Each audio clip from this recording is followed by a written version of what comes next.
చింతపండు పులిహోర అంటే ఎవరికి ఇష్టం ఉండదు. గుడిలో ప్రసాదం టేస్ట్ రావాలంటే ఒక్కసారి నేను చెప్పినట్టు ట్రై చేయండి.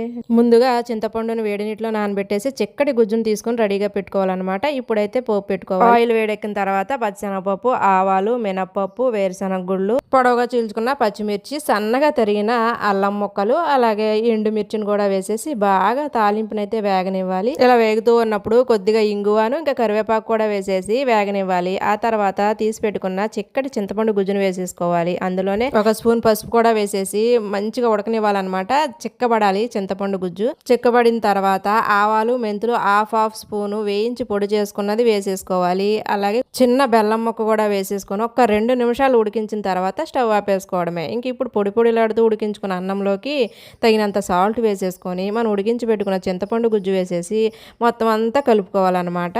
ప్రసాదం పులిహోర అయితే చక్కగా రెడీ అయిపోయిందండి. టేస్ట్ మాత్రం అదిరిపోయింది. నచ్చితే లైక్ చేయండి.